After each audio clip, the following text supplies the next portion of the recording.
What is good? What is up? And welcome to another Sunday morning show. Hopefully, everyone is having a fantastic weekend. Yes, Um, sir. Yes, sir. yes, and I'm joined here with my boy Nikki, my boy James, and Big C. Appreciate you guys. You're here every weekend. Real quick before we start, you guys got anything planned for July 4th weekend coming up? Barbecues, family, stuff like that? I already had my Hopefully, big yeah, just family an extra gathering. day off from work. It makes me happy. Fair point. I had my big family gathering last weekend, so Fair. I've already got that out the way. I don't really have any big plans, really. I mean, I don't want to go anywhere like with the mob crowds or anything like that. I went out last year and had some fun, but this year I'm not really feeling it because Yeah. How about you? See you going anywhere special this weekend coming up? Nah, I'll probably just chill around the pool, maybe grill something with the family, but that's about it. Yeah, same I'm here. That's what I'm I'm gonna leaning do. for the grill. Yep, do some barbecue chicken, maybe some hot dogs, hamburgers, drink a few beers, relax. Yep. So, all right, man. Well, first and foremost, we'll start out with the easy question. Todd Bowles, he gets a multi-year extension this past week. What do you guys think about Todd Bowles?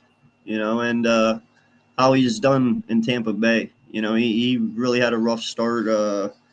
It was in The Cincinnati, Jets. right?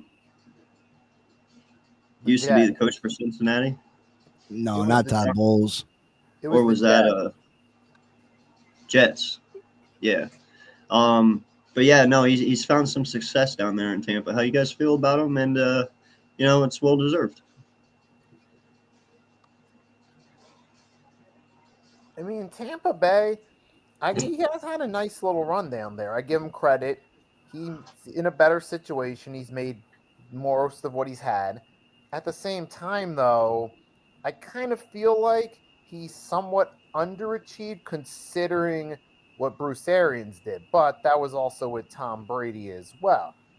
I mean, he's still got solid pieces around him, and they've still kind of, well, to be fair, with all due respect, they benefited from being in a pretty mid division for a couple straight years, making the playoffs post Brady. Not to take anything away from Baker's resurgence or the talent around them. They got great talent, but I feel like that's the main reason, on top of being in a favorable division, that they've gotten to back to the playoffs 2 straight years. But they haven't really done anything big as a team. Now that can part be, Tom Brady's final season, he showed some regression. Baker being solid, but not the true long term answer. But that could part be the coach, too. I feel like Bowles was better suited as a defensive coordinator, but he's still a solid head coach, but not the guy to me that's going to get a team to the promised land. I just don't see Todd Bowles being that coach. How about you, James? I think one of the toughest things for a head coach to navigate is going from a franchise quarterback to whatever your next step is.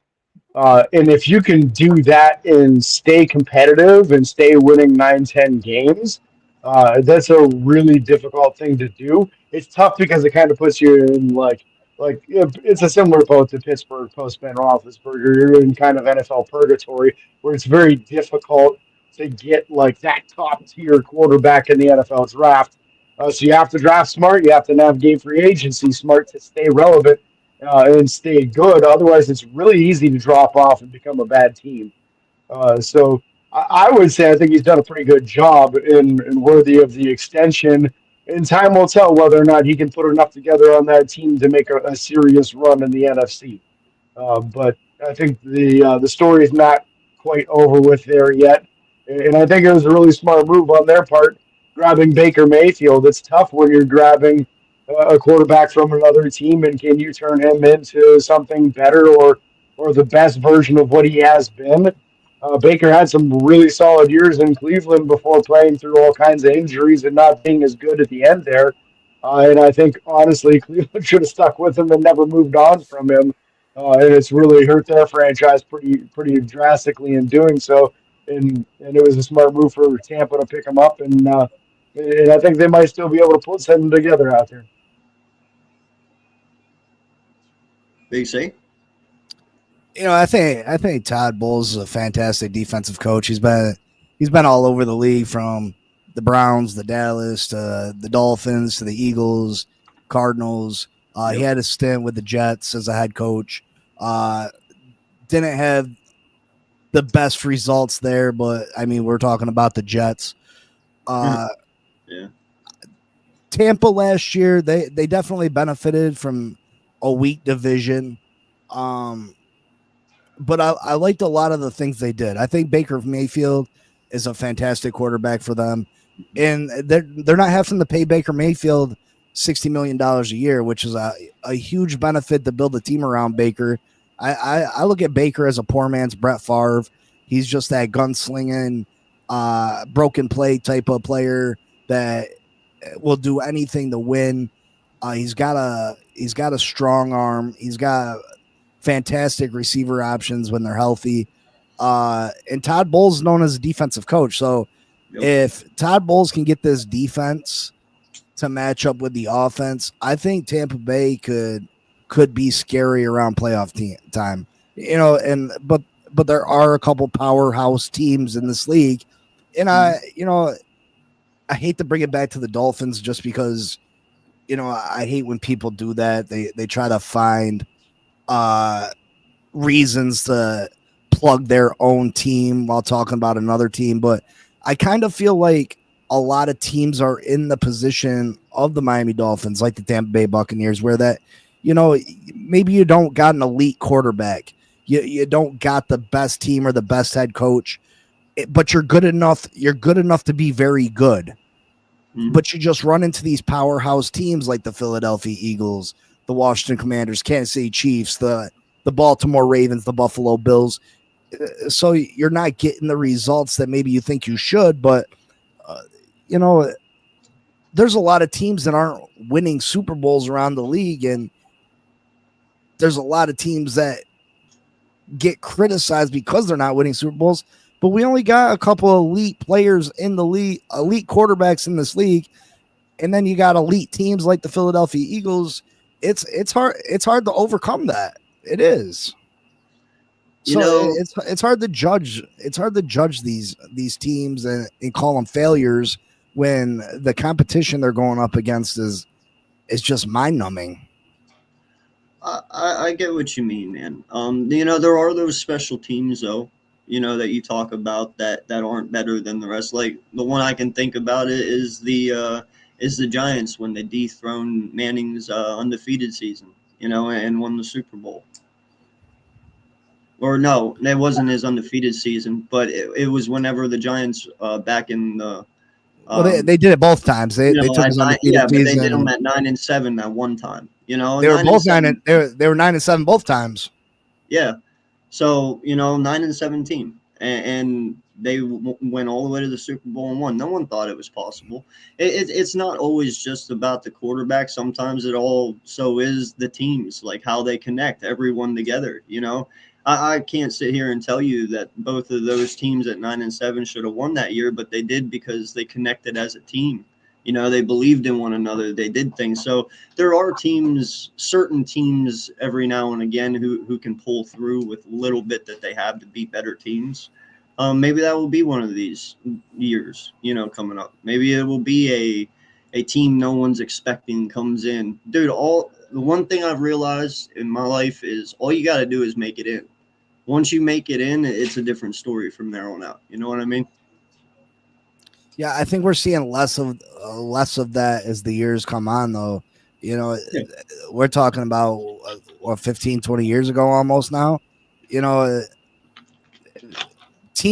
players are flocking to these superstar quarterbacks. They're flocking to uh, more of these upper echelon teams, and I just don't see a team like those Giants teams making a run and being able to get through the amount of talent that some of these rosters have these days. I mean, just look at they get through their own conference, and then you're matched up with a franchise quarterback, a superstar quarterback in the Super Bowl. Also, I don't think a Giants team, I don't think a regular team like that could make a run. So you don't have an underdog team like that this year at all? No, not a wild card team that barely gets into the playoffs. That's gonna have a shot at a real shot at a Super Bowl. No. How about you, James? You got one like that, bud? To realistically expect them to do it, no. No, not offhand. I mean, we'll see what happens with the preseason, maybe even early into the regular season. Somebody overperforms what our expectations are. Maybe somebody has a rookie or a second year guy who takes a huge leap. But right now, I don't really see anybody that I would expect to be like a wild card team who I think has a realistic chance of making a deep run. Okay. How about you, Niggy? It's really tough now because we're kind of in that NBA territory. What I mean by that is usually the NBA is a league where you, not so much in recent years, but historically you have like a handful of teams that can really contend. Maybe you get that one team that can make it to the second or conference championship / finals. The NFL's kind of gotten into that territory now where you only have like really a handful of teams that can contend. So it's hard to find someone that can really make that underdog run like the 07 or 2011 Giants or the 05 Steelers to some degree. It's kind of hard in today's NFL. Yeah.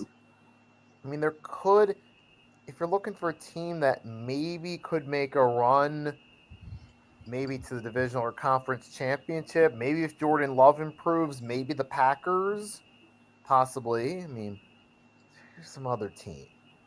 I mean, if the Dolphins could stay healthy, if the Broncos improved a little bit, maybe they could do it. And, if Herbert can finally win a damn playoff game, maybe, the Chargers might be able to do a little bit of a deep run. I look at those two off the top of my head. Doesn't mean I'm guaranteeing it or saying it's going to happen. But when it comes to last year's success and going forward this year, they're just two teams I could think might be able to top one of them, on a and good offensively. day. Like offensively, I could see the Bengals making a splash, but their defense is just so bad. And if they aren't able to retain Hendrickson and sign this first-round pick, they could end up with the worst defense than they had last year, and you just don't win in the playoffs with bad defense. Well, even the Bengals have an elite quarterback, though. Yeah, absolutely. Yeah, I mean, his sophomore year, he got to the Super Bowl with the 32nd best overall offensive line, so that speaks volumes, Yeah. It truly does. And he's been like the most sacked quarterback in the NFL since he's gotten here, man. It's got to be tough to be Joe, truly. Especially with your defense coming at him twice a year down there, James. Oh, and the Ravens always have an awesome defense, too. So, and then the team that you're not talking about has Myles Garrett going after him. So he's just getting beat up on all his division games. Right. Yeah, no, that's 8 games right there, man. Hey guys, I got a question, and I don't mean to hijack the show by any means. Hey, if you got questions, that's what this is about. It's the morning show, bro. We just here to talk everything. Go for it. I'm having a real time. I'm struggling in the Dolphins community right now because I just can't get on board with a lot of that. Yeah, you talking the corners. Well, this is about the cornerback position, but I just cannot get on board with some of the mindsets of some of these Dolphin fans. I went on a show the other day, and these guys, I had just happened to tune in, and I've never even heard of these guys before, but I guess they've been around just as long as I have. Mm-hmm. And I guess I'm in a beef with that YouTube beef with them at this current moment. Don't you love those? Because I tuned in 2 days later and they were taking shots at me, which I kind of deserve the shots, to be honest. And I'm going to make a public apology later on one of my shows because I did deserve the shots that they fired at me. Mm-hmm. And as a man with integrity, I like to admit when I'm wrong. You know what I mean? I don't want to just let it pass and not address it. But anyway, they were talking so much junk about Jalen Ramsey and Tyreek Hill trying to bring Jalen Ramsey back and blah, blah, blah. So I was like, send me the link. First off, they struggled to send me the link. Then they eventually sent it. I don't know why they had such an issue sending it. But I got on there, and they're trying to tell me that the Miami Dolphins cornerback room, we don't need Jalen Ramsey. We don't need Jalen Ramsey. He's not that good. The guys that we have on the roster are just as good, if not better. And I was like, what guys are you speaking of? The late round draft picks this year, the undrafted free agents, I just don't understand their mindset when it comes to, and like I can express the grades. Like, go ahead, look at the grades. Jalen Ramsey, and I'm not even a Jalen Ramsey fan. You know what I mean? But do I think he's better than every other corner that we have on the team? Absolutely. And I don't think you'd find an NFL analyst around the league that's going to say that our 5th round draft pick this year, our undrafted free agents, can take Jalen Ramsey's place. Unless because our slot corner had the same amount of interception as Jalen Ramsey last year, he's just as good. Or, you know what I mean? And I'm like, well, look at the grades. You know, Jalen Ramsey graded out at 79 last year. That's pretty damn good. You know what I mean? Did he get beat at times? Yeah. Well, you can't go by grades. Now you're a grades guy, blah, blah, blah. Like, what do you base your evaluations off of if you're not going by grades or by even the eye test? Am I wrong to say that Jalen Ramsey's better than a 5th round draft pick or undrafted free agents? Like, it's mind blowing to me. No, man. You're not wrong, because Jalen is the best corner you have on your team right now. It don't matter how old he is, you know, until someone proves otherwise that they're better than him, he's the guy. You know. Well, they keep saying, how do you know that? How do you know that? No, he's got to prove it on the field first. That's what I'm saying. Always.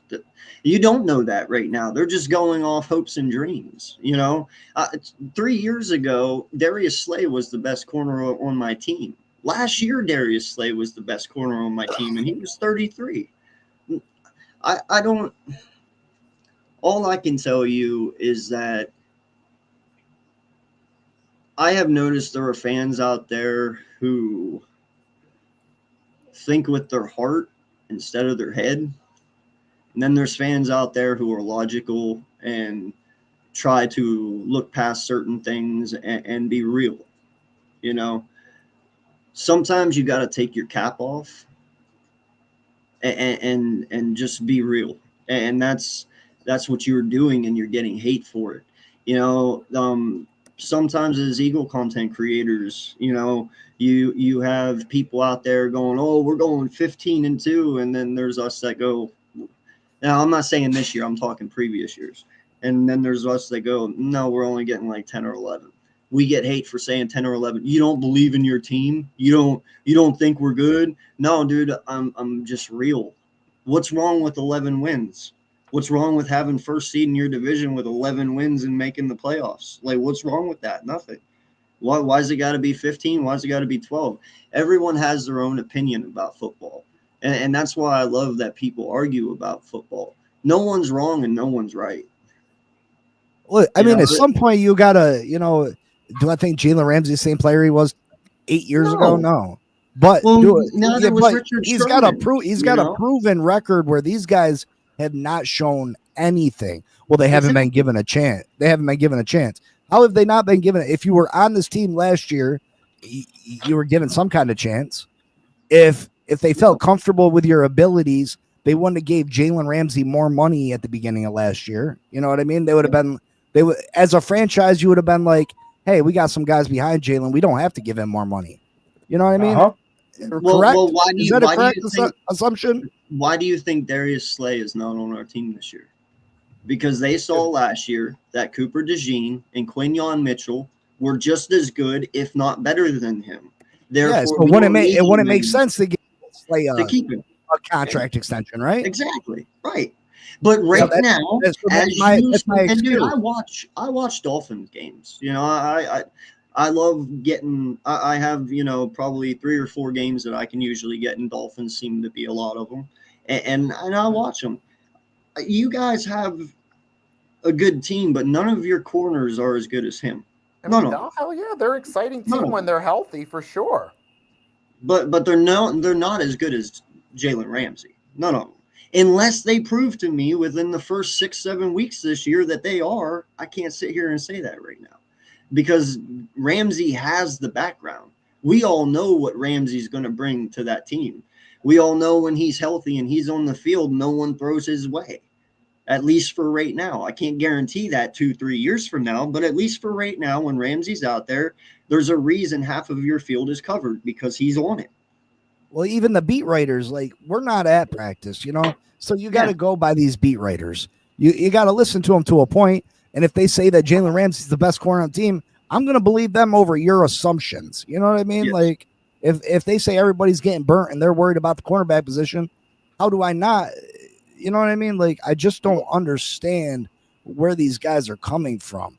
They're like, they would have kept Jalen anyway. No, they wouldn't have gave him more money if they felt comfortable with the guys behind him. There's no way. There's no way they would have did that. I'll let James grab that one because here's the thing. Me as an Eagles person, I don't pay attention to the off-season news. I don't pay attention to OTAs and what my reporters say. Because Nikki can back me up on this because you are an Eagles fan.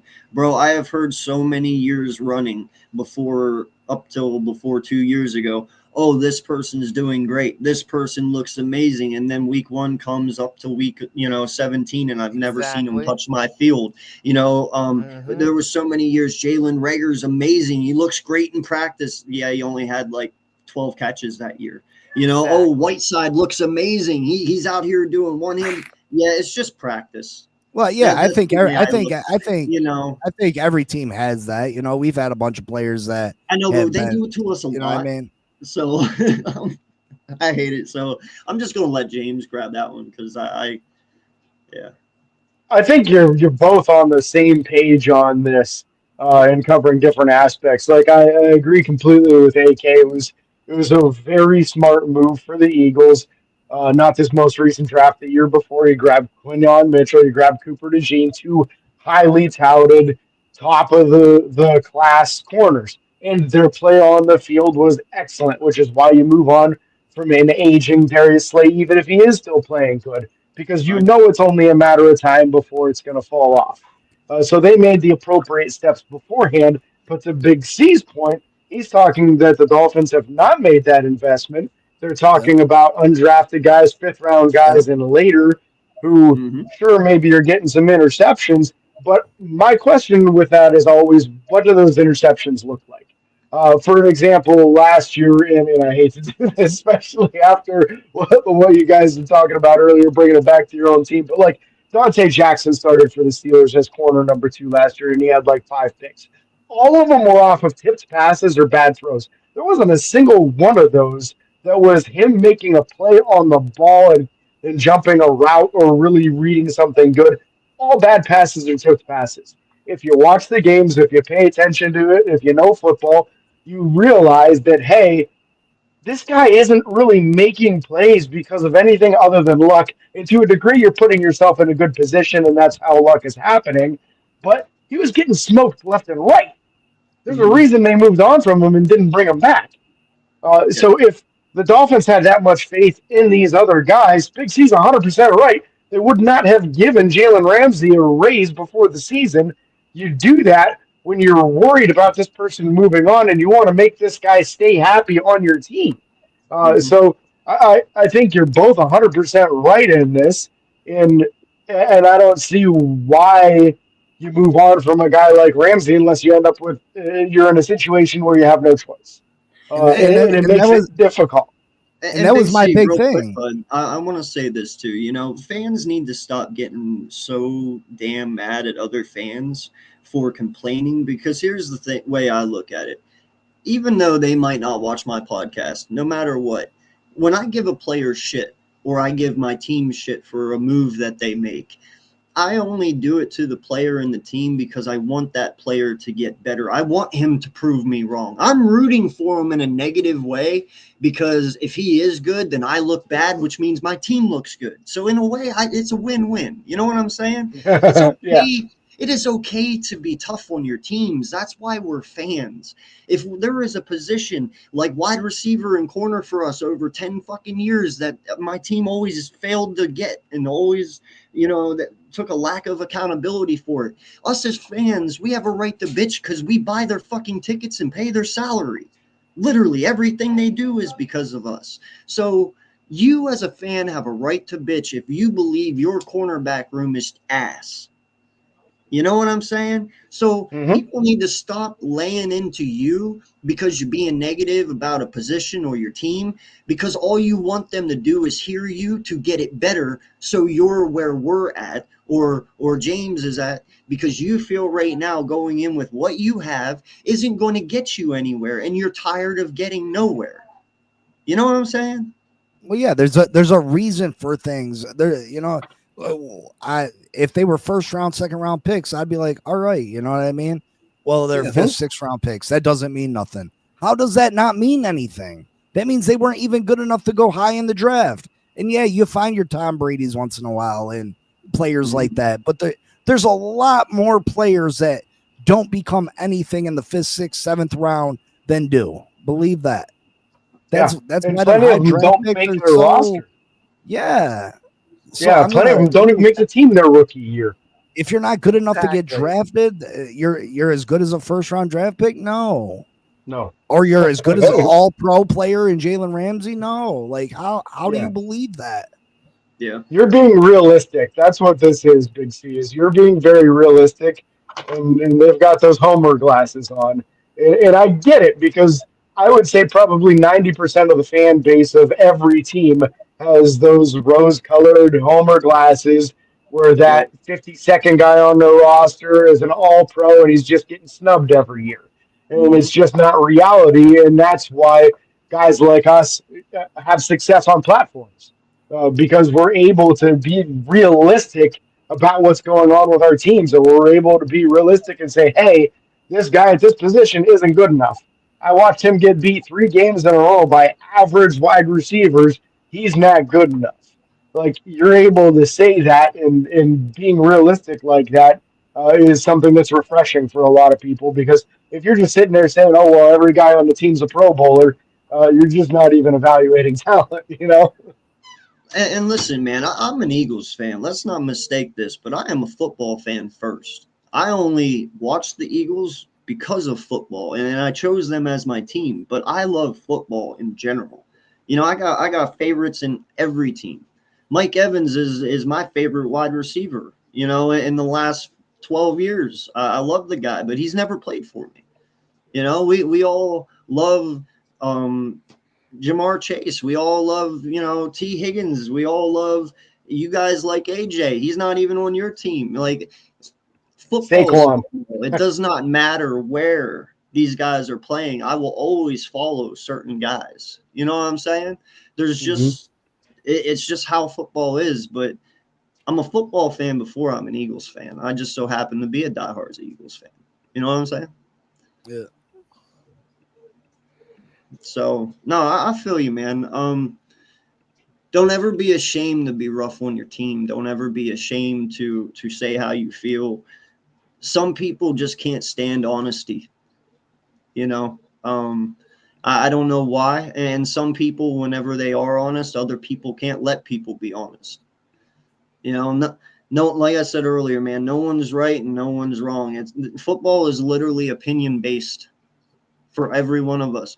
The way you look at a quarterback might not be the way I look at a quarterback, might not be the way James does, might not be the way Nikki does, but I can't fault you guys on how you see people because we all look at them differently. We all want something differently in a franchise quarterback. You guys might not have the Jalen Hurts mold for your team that you want. You might want a more Joe Burrow. You might want a more Tom Brady, more pocket base. Everyone's different. And there's nothing wrong with it. No one's right. No one's wrong. You know what I'm saying? Yeah. So, but no, man, I feel for you because I've been there, and the hate's real sometimes, dude. And people can attack, and it's crazy. So the next one is Browns release defensive end Ojobo Okonkwo. I hope I said that right.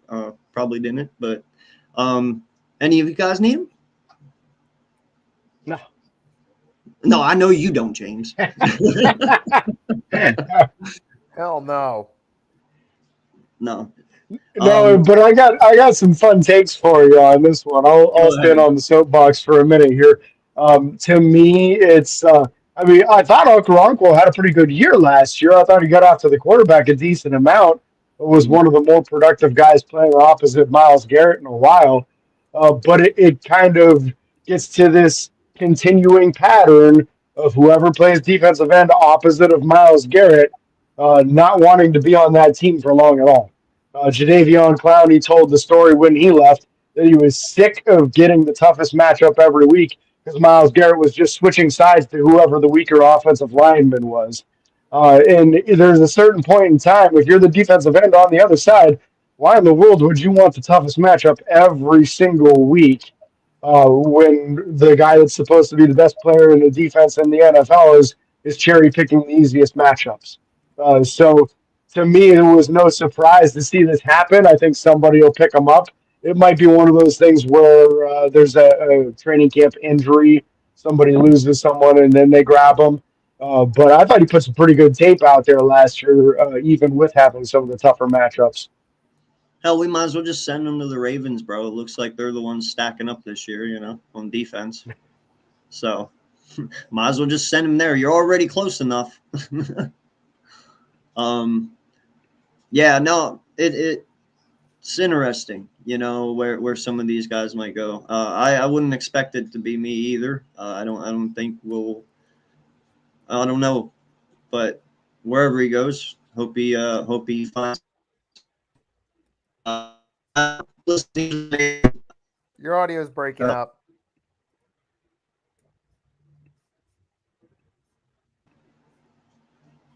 Can you guys hear me? No, you there? I hear you, Nikki. Yeah. All right, cool. Can you hear me? Yes. Yeah, you're back. No, dude, those solar winds that we had last week on those 4 hot days, we had one of our big power stations here in Pennsylvania catch fire and kind of go boom. So our internet and stuff has been really bad here lately because they're trying to work on it and fix it. So I apologize for that. But yeah, these were made on like Thursday. So if anything's happened since I put them out, my bad. I don't know if he has got signed yet, but that's just one of them. And then the other one here is you guys got a top landing spot for Amari Cooper. Would one of you guys like him on your team? Or Nikki, I know where you're going because you're where I'm at. So, but would any of you two, do you need him? Do you want him? Like, could he help your team? Is he even picked up yet? I have no idea. I'll pass. I don't know if he has enough left in the tank for Pittsburgh to be interested. They've definitely been shopping around looking for more offensive weapons. But I feel like at a certain point in time, you got to trust some of these young draft picks that you've got in the wide receiver room and throw them out there. Otherwise, you're never going to develop anybody. So I don't know that he's a solution for what they're looking for. I think the younger, quicker dudes on the roster, you're better off marching them out there. For sure, 100%. Who do you guys have as your I'll just say your leading MVP candidate for this year going in? Who you guys got so far? Who are you thinking? Don't go with Lamar Jackson again. Yep. Just his running ability. He's just fantastic. I think they have a great chance of being the best team in the AFC. I think he feels slighted because I feel like he got robbed last year. I don't think Josh Allen was the MVP over Lamar Jackson. And I think Lamar Jackson's going to try to take that next step and get the Baltimore Ravens to the Super Bowl. James? I think that if Big C is right, we're all in big, big trouble, man. And honestly, that's the direction I'm going to go with this too. Is that I think that Lamar Jackson probably does feel like he should have been the MVP this last season. And if you look at the performance that he put up, especially numbers wise, my lord, it was an amazing season. If he's able to somehow top that and do even better, I don't see how you don't hand that trophy to him this upcoming season. And I think he's highly motivated to show that. The evolution of what he's been as a player in the league so far, he's really developed into one of the better passers in the league from a guy who that was kind of a weakness early on in his game, and he hasn't lost a step in the running ability. Now with Derrick Henry there and some of those weapons, man, this could be the year that we see him really, really blow up. It wouldn't surprise me in one bit. And if I were a betting person, I'd probably put money on Lamar. Nagy? I gotta go. Just realistically, one of the quarterbacks, either Lamar, another Josh Allen, or maybe another Mahomes. Just because to some degree, we know it's politically motivated to go to the quarterbacks. So, Yeah. And those are the three quarterbacks are the guys I could see most realistically getting it, unless you have like Saquon has like a true season. For Hey, don't steal my thunder! Don't steal my thunder! I mean, it's going to be hard to do that, though. No, I'm telling you right now, bro. First and foremost, it was highway robbery that Saquon didn't get it last year. The only other halfback in at least that I know of in the last like 15, 20 was Adrian Peterson whenever he came back and he got his 2K. You know, he got his MVP that year. I think it was kind of bullshit that Saquon didn't get it because very seldom do you see people hit 2K yards and over. That's why I'm saying Saquon's getting it this year, man, because you can say what you want. Here's a hot take that can get everyone mad at me for, so you won't be the only one, see. Saquon's getting it this year because he's going to be the first ever Mr. 2K. I'm telling y'all right now, he's getting a second 2K. Watch. You see, you're shaking your head down there. I see it. It's happening, big dog. It's happening. Get ready. Get ready. It's coming. You ain't stopping, bro. My question, AK, is they going to let him run the ball to 1 yard line? They're going to give him any of those touchdowns? That is my only downfall. When you were on the 1 yard line, listen, I love the brotherly shove. Okay, I got to change this name because that name fucking sucks. The tush push. I'm sorry. The brotherly shove. I'm telling you, man, he would have had over 20 touchdowns last year. Over 20. So definitely let him run the ball more. Get him about 15 and 2,000 yards because, man, if anyone can do it, Saquon will. And the fact that they didn't let him break the all-time record in the last game last year and they sat him, he was like, it's about a ring. Well, guess what? We got you your ring last year. Now you can go for the record this year. I don't think anyone's going to hold him back, dude. I don't think anyone will. So that's just me. I just don't. I don't see it happening. Your only chance to really be. Listen, I like Saquon, so like I'm not a hater. I'm not a hater on Saquon whatsoever. I wish he was a Dolphin. He should have been a Dolphin, realistically. The fact is, your best chance of beating the Philadelphia Eagles is committing every man you can possibly commit to stopping the run. Your best chance of beating the Philadelphia Eagles is putting the ball in Jalen Hurts' hands and having him throw the football. And that's not a knock on his throwing ability. It's just your best chance of beating them. It's your best chance of slowing them down. Because if you sit there and you allow them to run the football, you're going to have a long day. And I think teams are going to focus in on that. And the only person that robbed Saquon of that MVP is Jalen Hurts. Yeah. No, I agree. Like there, but I can also say this too. There was plenty of teams who actually tried to stop us last year. The run game. Oh, I'm not saying that people are going to be necessarily successful, but that no, I know, and I'm not saying you are, man. Now, listen, I'm the last person you need to take offense to anything that I'm saying. Oh no, I'm not taking offense. I'm just making it clear. Yeah, no, I loved it because at the beginning of the season last year, and Nikki, I don't even know how many times you heard this. Oh, the Eagles O-line's taking a step back because Kels retired. And James, I'm How sure did you've that heard work this out last year? conversation so much, Yeah, I bro. heard a lot of people say that. We're about to have the second best center in football again. This And kid we is won a is Super Bowl, iconic, so I don't want to and we hear won a that Super anymore. Bowl with him. You know what And I'm you saying? gotta take into account too the amount of, and Saquon's great, but the chances of him duplicating the amount of long runs that man had last year is going to be very difficult. Well, Like I not think, when not if what do you're you not have getting like? 5 yards downfield. It's very I easy mean, for him. but still, bro, like the amount of, he had a crazy amount of like 50, 60 yard runs. Like Yeah, I know. it's just very But that's a difficult for. testament to how good my O line is, man. And that's what I'm Well, saying. Like you can the one thing that people totally forget about is my O line is only as good as Jeff Stoutland. And if anyone pays attention to football, Jeff Stoutland is the best offensive line coach probably to ever live. There's a reason everyone calls it Stoutland University. You would see how much an improvement your O line would have if you would have him as your O line coach. It's him. It's not as much my players as it is him. He makes my players want to play. He makes it fun. He makes them learn, and they do a really good job with it. Stoutland University is the best ever, man. He just is what he is. But these guys are built and bred for the run. They focus on it week in and week out, and you can. My point is, you can try to stop it all you want, but Stoutland has a formula that you just can't beat, and it's been proven, bro, year after year after year. And yeah, teams have tried.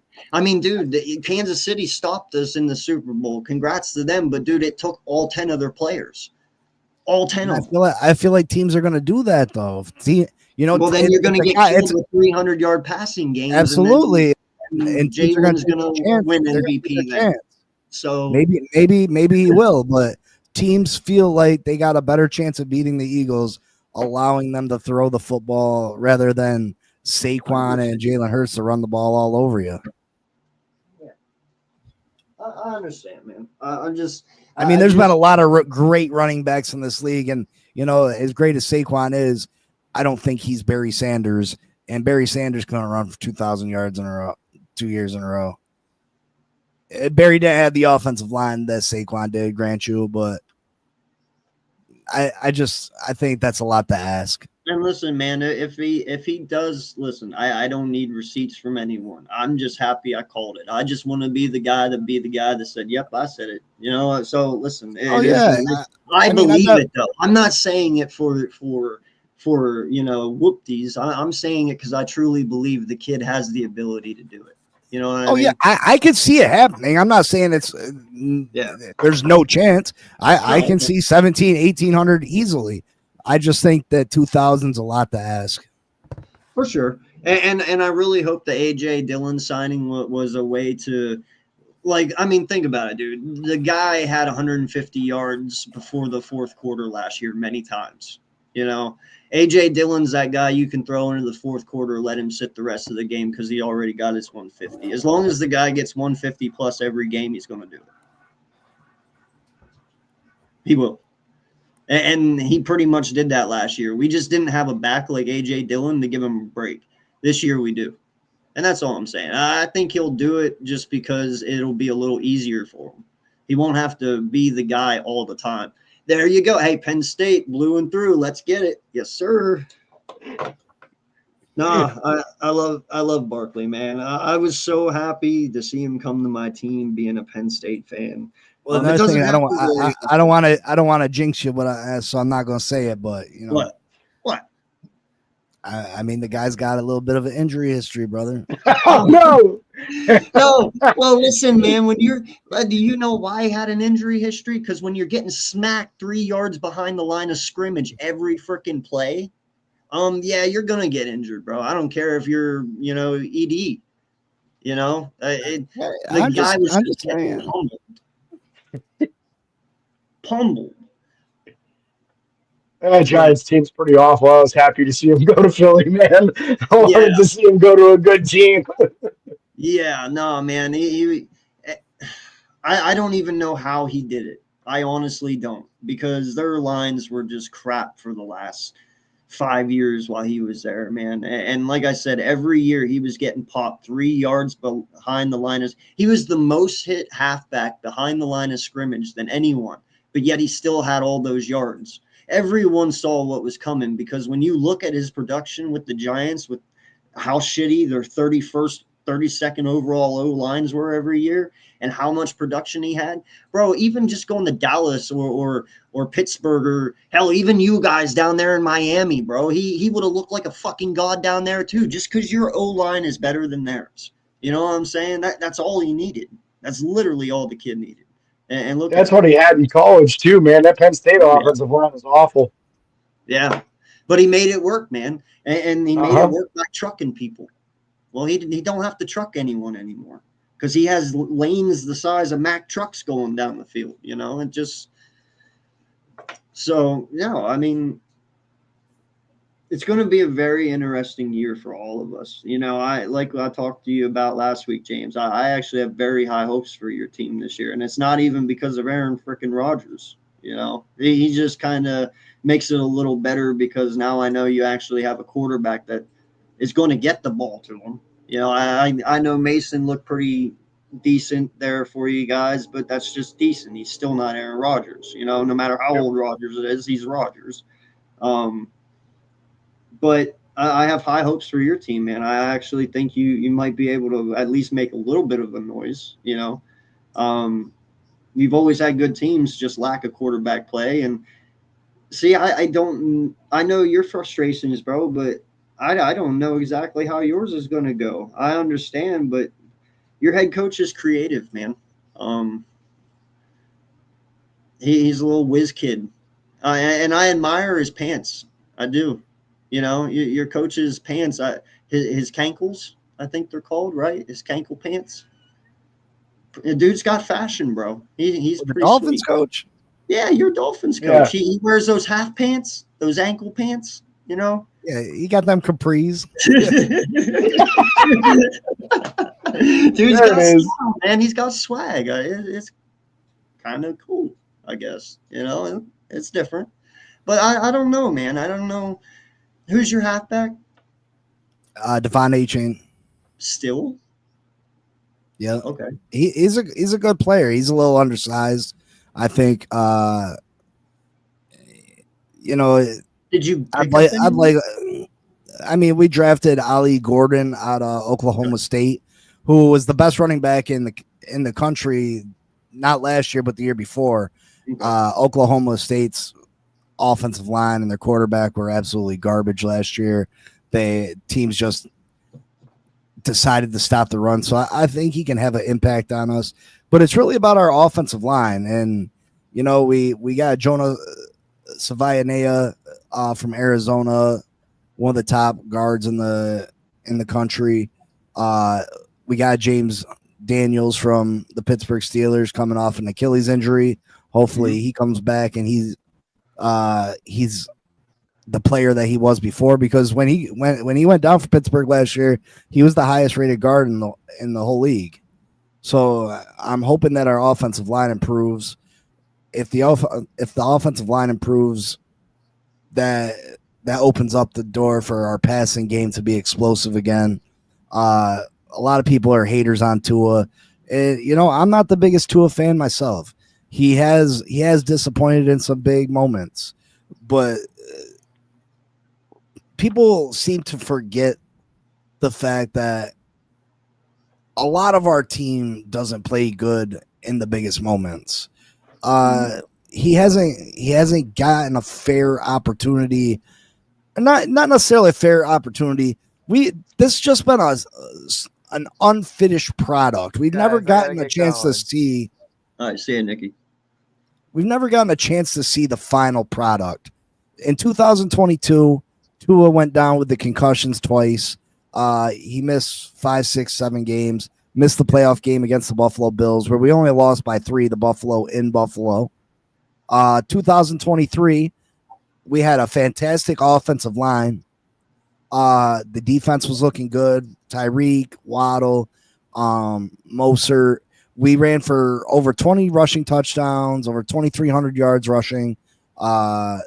Tyreek had 1,800 yards, but we just had so many devastating injuries. Tua stayed healthy. Tua stayed healthy all year, but we had half our offensive line. Our offensive line, everybody on the offensive line missed at least 7 games. By the time the playoffs came, we were trying to get pass rushers off the street. Jalen Phillips was out for the year. Bradley Chubb was out for the year. Akba was out for the year. Van Ginkel was out for the year. Javon Holland had 2 bad knees. Xavier Howard was out. You can't win like that. You can't win with that many devastating injuries to key players. And then back to 2024, we did not address the offensive line. We let a lot of guys leave in free agency. Robert Hunt, Connor Williams.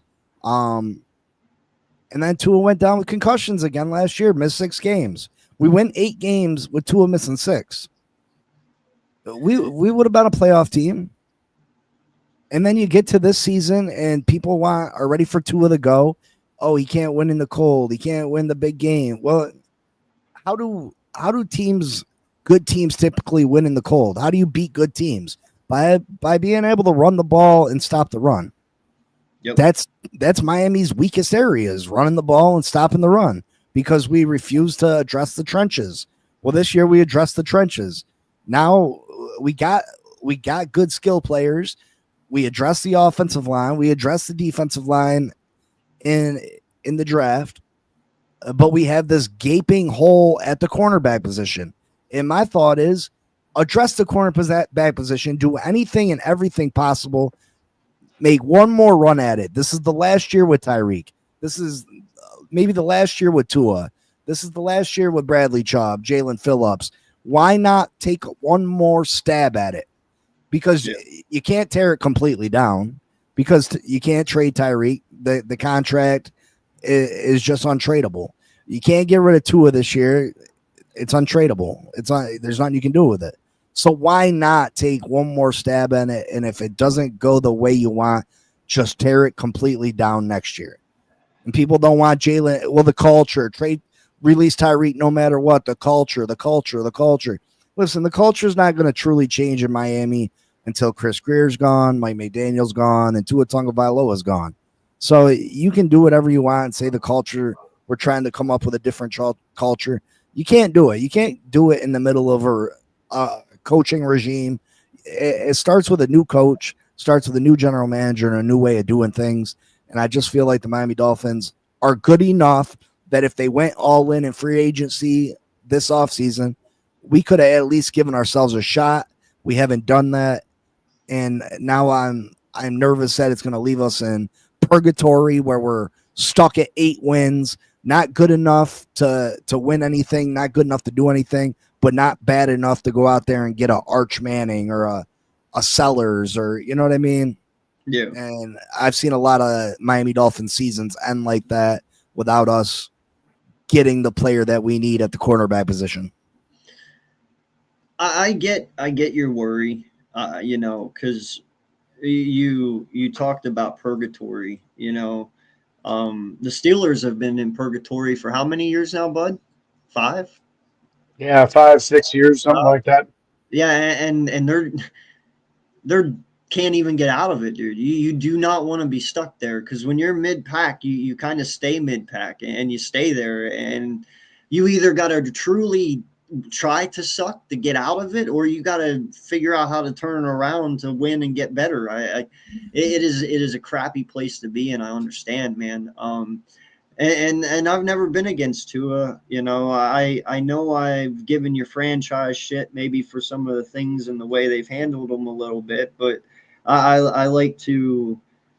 I'm way more of a people person than most people, So after the 3rd concussion, me as a person, I couldn't do it, because I don't want to cripple somebody. That's just me, though, CTE is not something to mess with, and the kid's had 5 concussions, right?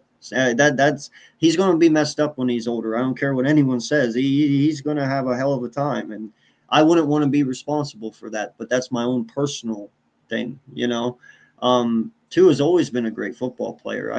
How do you protect his head? It's very hard. And, as a person that's had concussions, once you've had one, it's very easy to get a second one. Once you've had two, it's very easy to get a third one. Like they come in waves after that, even by the littlest things. So I hope if you go by the logic of our fan base, where these fifth round corners, these undrafted corners, we should be able to pick up a quarterback off the goddamn street and plug them in, and they can be our franchise quarterback. But that's not the way the draft works. You know what I mean? You get a quarterback in the fifth round, he's probably a scrub. To compare them to the first round quarterbacks and say it doesn't matter is absolutely asinine to me, and I don't understand how they even have subscribers saying shit like that. So, you know is Shedeur a scrub? See? Shedeur got. I know. I'm not even trying to start that, but that's funny. You know what happened to Shedeur? You know what I mean? No, I wasn't even throwing blame at that. That's funny because watch him be a scrub, and then you were right. Look at that. Well, I mean, Miami should have grabbed him absolutely 100%. Like, what are you? These teams that played along with this, once he got to the third round and you needed a quarterback, the Cleveland Browns were absolutely made the right call. I don't care that you took Gabriel earlier in the draft. Yeah. If the number 2 cornerback is still available in the third round, fourth round, you absolutely go and grab him and you let the best one win. You know what I mean? Yeah, James. Don't think I didn't forget about you up there. Pittsburgh should have definitely jumped all over him. All over him. I can't believe y'all didn't do it at the third round, man. When he was that's too similar to Kenny Pickett, man. It was too similar. A guy that didn't have a strong arm, he didn't have good size, he didn't have extreme athleticism. His best trait was accuracy. All the similarities, that was exactly what Kenny Pickett was, so I understand why they didn't do it. So you're saying learn from your mistakes. Got Hopefully they did. Hopefully. So before we end this here, I will leave on this note. Who's the one guy rookie-wise on your team that you guys think is going to be the standout dude this year that you've either drafted or you got from free agency? Either one can go. I don't care. I mean, I don't want to just straight up say the first round pick. I think he's going to make a big impact. Derek Harmon, the defensive lineman for Pittsburgh, but I'll say it might be a bigger impact. Caleb Johnson, the running back they took in the third round. I fully believe that he's going to take over the starting role by middle of the season and overtake Jalen Warren, who I like Jalen Warren, but Caleb's the faster guy. He's a bigger dude. He's stronger.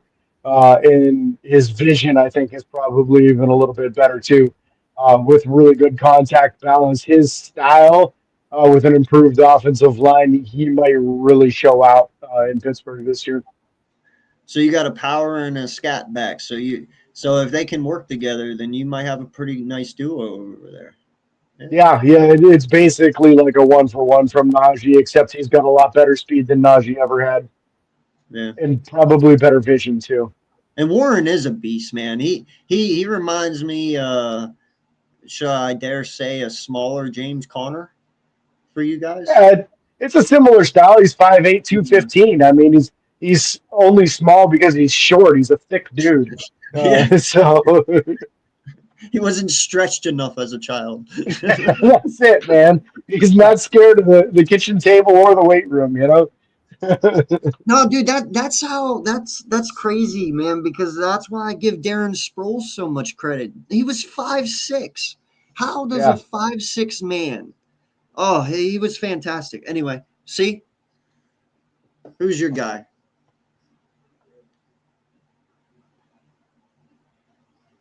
Maybe not. Is he muted? I don't know. You waiting for me? Yeah. Big C. Yep. All right.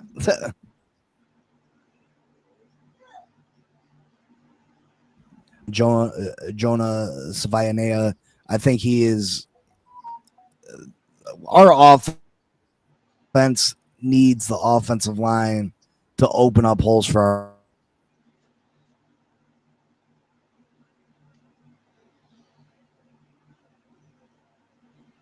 this offense can be dynamic if we can run the football, and he's going to be a big part of that. I also like Kenneth Grant, our first round draft pick out of Michigan. I think he's going to be a monster. There's a lot of there's a lot of players in this draft that I like a lot. James Daniels from free agency. If he can come back and be the player that he was before injury, that's a huge win for us. We only gave him $7 million a year. So I think all the additions we made through the draft and free agency are going to help us big time. So it's hard for me to pinpoint one. Okay. Nah, I can respect that. And yes, me and Darren Sproles. Dude, he's like the Rudy of the NFL, okay? Like, let's just be real. He's Rudy of the NFL. But no, guys, this is really fun. I enjoy doing it with you on Sunday mornings. It's just a good way to sit here and conversate. Now, hopefully, here very shortly things pick up and we have a little bit more to talk about and not have to be so nitpicky. But I enjoy you guys coming on and talking every weekend. It's fun. Always enjoy. Yeah, absolutely. So, yeah, give you guys a shout out. Tell them where they can find you, and we'll get out of here. Steelers by the Lake on YouTube, Apple Podcasts, Spotify, anywhere you find podcasts, you'll find us. Finn Posse Podcast. I was doing Monday through Friday, 10 a.m. Eastern time. Right now, because of work, I'm doing Monday, Tuesday, Wednesday, 10 a.m. And then I usually do a couple open fan panels Thursday and Friday evening, 9 to 9:30 p.m. Eastern time. So catch me there. Yeah, and you can always just find me here. You know, I'm right here on this channel. So, yeah, appreciate you guys so much. And until next Sunday, guys, be safe. Have a great 4th of July. Maybe we won't do next weekend because it's 4th of July weekend. Maybe we'll take next weekend off. Sound good to you guys? Fine by me. All right, yeah. So we'll take over the week after next weekend. We'll start back up. So yeah, enjoy your guys' 4th of July. Be safe, have fun, and we'll see y'all in 2 weeks.